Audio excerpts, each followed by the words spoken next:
राधे राधे दोस्तों, परिवर्तनी एकादशी का धार्मिक मान्यताओं में विशेष महत्व माना जाता है।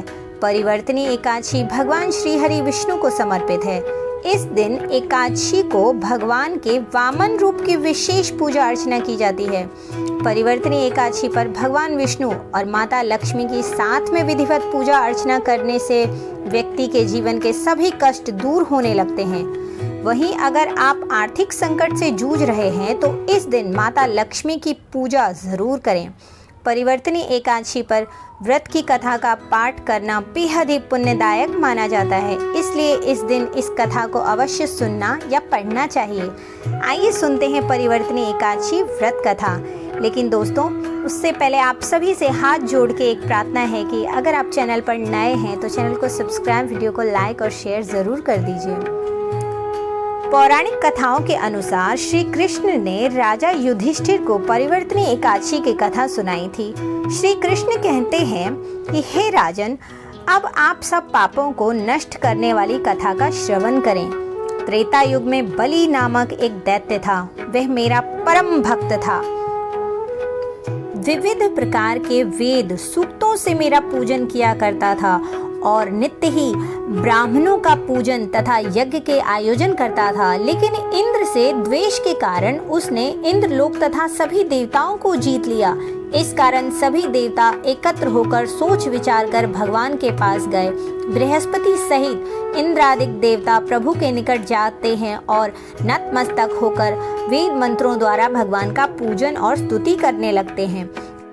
अतः मैंने वामन रूप धारण करके 5वां अवतार लिया और फिर अत्यंत तेजस्वी रूप से राजा बलि को जीत लिया। इतनी वार्ता सुनकर राजा युधिष्ठिर बोले, हे जनार्दन, आपने वामन रूप धारण करके उस महाबली दैत्य को किस प्रकार जीता?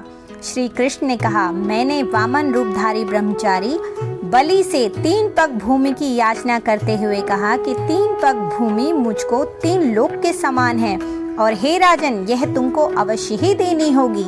राजा बलि ने इसे तुच्छ याचना समझकर 3 पग भूमि का संकल्प मुझको दे दिया और मैंने अपने त्रिविक्रम रूप को बढ़ाकर यहाँ तक कि भूलोक में पद, भूर्वलोक में जंघा, स्वर्गलोक में कमर, महलोक में पेट, जनलोक में हृदय, यमलोक में कंठ की स्थापना कर सत्यलोक में सुख, उसके ऊपर मस्तक स्थापित किया। सूर्य, चंद्रमा आदि सब ग्रहगण, योग, नक्षत्र इत्यादि देवता और शेष आदि सब नाग गणों ने विविध प्रकार से वेद सूक्तों से प्रार्थना की। तब मैंने राजा बलि का हाथ पकड़कर कहा कि हे राजन, एक पद से पृथ्वी, दूसरे से स्वर्गलोक पूर्ण हो गए। अब तीसरा पग कहाँ रखूं? तब बलि ने अपना सिर झुका लिया और मैंने अपना पैर उसके मस्तक पर रख दिया, जिससे मेरा वह भक्त पाताल को चला गया। फिर उसकी विनती और नम्रता को देखकर मैंने कहा कि हे बलि, मैं सदैव तुम्हारे निकट ही रहूंगा। विरोचन पुत्र बलि से कहने पर भाद्रपद शुक्ल पक्ष एकादशी के दिन बलि के आश्रम पर मेरी मूर्ति की स्थापना हुई। इसी प्रकार दूसरी क्षीरसागर में शेषनाग के पस्त पर हुई है। हे राजन, इस एकादशी को भगवान शयन करते हुए करवट लेते हैं, इसलिए तीनों लोकों के स्वामी भगवान विष्णु का उस दिन पूजन करना चाहिए। इस दिन तांबा, चांदी, चावल और दही का दान करना उचित है। रात्रि को जागरण अवश्य करना चाहिए।